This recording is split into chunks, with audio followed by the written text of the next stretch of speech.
Scene opens up. A guy walks into a game shop with $66 in hand and goes straight to the teller and says, I have $66 in hand.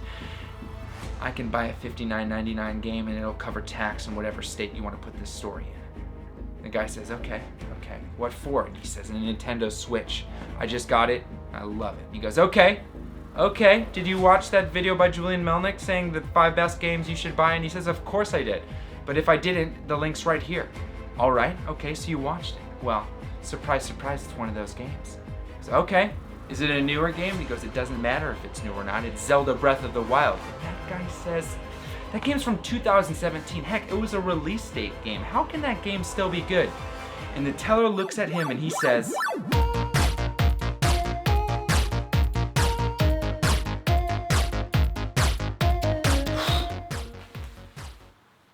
let me tell you, he's gonna say some crazy stuff. Before we get into it, guys, please hit the like button. Just because I have an intro, that alone deserves a like. I told you I'd have one, and I followed through, and that's something that I haven't been doing a lot lately. Anyway, hit that like for that. If you'd like to subscribe, be a part of this community, it'd be awesome. Hit the bell so you don't miss anything, because we are actually streaming Zelda Breath of the Wild from beginning to end. We are going to do a 100% run, collecting everything we can, going through every dungeon, getting every single thing we can in the game to finally say we have done every single thing. And I'm really excited. I've already logged over 100 hours playing this game without completing it 100%, and I'm really pumped to do it 100%. But we gotta get back to the story, because I'm curious, as well as you, why a guy who works in a game shop who has a plethora of knowledge about every video game out there would recommend a launch title from 2017 to someone who just bought a Nintendo Switch. Well, I'll tell you right now, there are a few reasons. Reason number one, awesome. Reason number one is the game still looks good. Yeah, there are games that you play for nostalgia effect and you're like, I know it looks like crap, but it just gives me the feels because I've already played it. And those games you usually wouldn't recommend to someone who has never played it before because it wouldn't really give them anything. It doesn't look good, it's old, and mechanics suck. Not this one. When it came out, it already wasn't the best graphics game out there. It wasn't something that had stellar physics.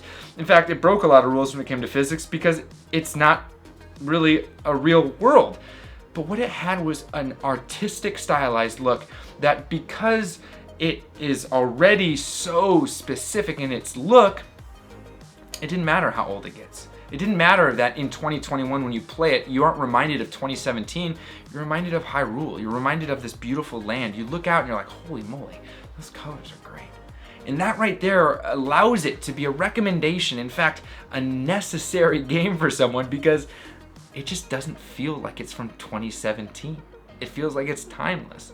Let's also mention that as a value buy, $60 is a lot to pay for a game. In fact, it's a full-priced game. Now, it does have an expansion pass for an additional $19.99, which I would absolutely recommend because of the fun stuff that adds.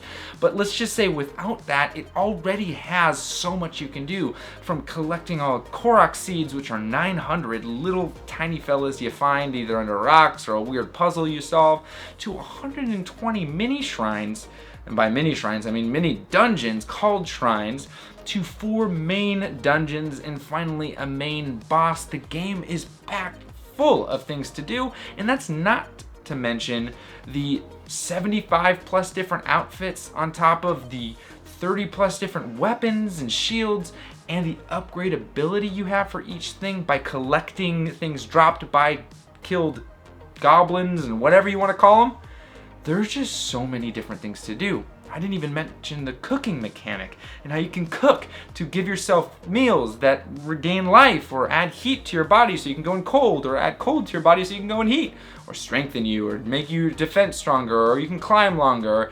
There's just so many things to do. Now, from a beautiful game to a game packed with content, what kind of value can it bring to someone in 2021 who just purchased a Switch? And I'll tell you, it can bring you hours and hours of engaging entertainment.